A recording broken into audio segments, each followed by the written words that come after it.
Hello friends, आज मी तुमच्यासाठी राजमा मसाला ही recipe घेऊन आली आहे। चला तर पाहूया आपण। या रेसिपीमध्ये पहिले आपण कांदा खोबरं हे गॅसवर भाजून घेणार आहोत।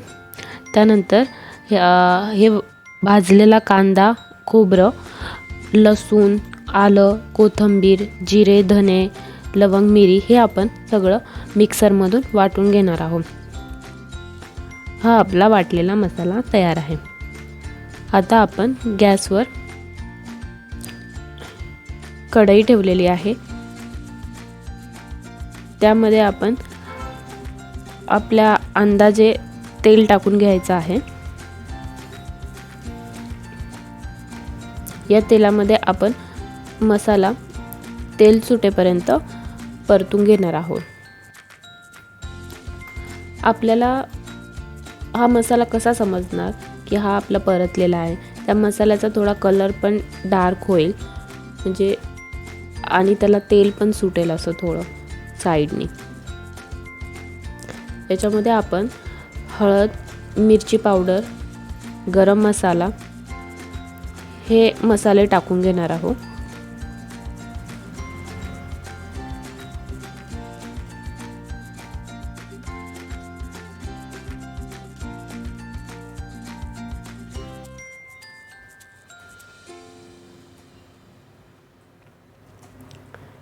हे चांगलं परतून घ्यायचं आहे आपल्याला।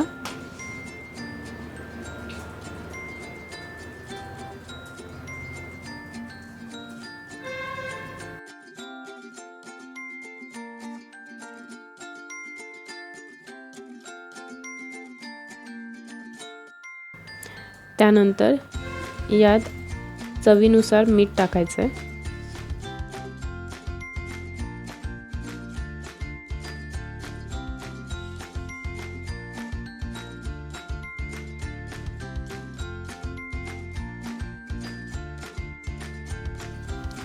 तुम्ही पाहू शकता आपल्या मसाल्याचा कलरही बदलला आहे आणि त्याला साइडने तेलही सुटलेलं आहे।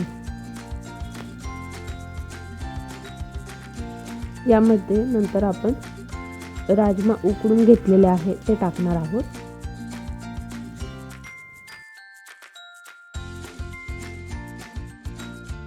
हे व्यवस्थित मिक्स करून घ्यायचं आहे जेणेकरून हा मसाला पूर्ण राजमाला लागला पाहिजे।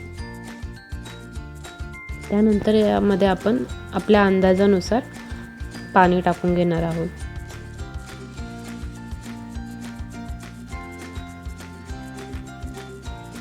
याला उकळी येईपर्यंत आपण ठेवणार आहोत।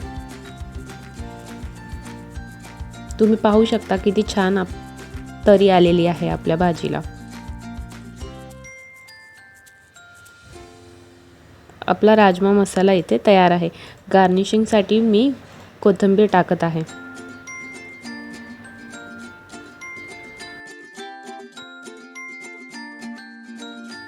अशाच नवनवीन स्वादिष्ट आणि रुचकर रेसिपीज पाहण्यासाठी माझ्या हंग्री माइंड रेसिपीज या चॅनलला सबस्क्राईब करा आणि हा व्हिडिओ आवडला असेल तर लाईक करा।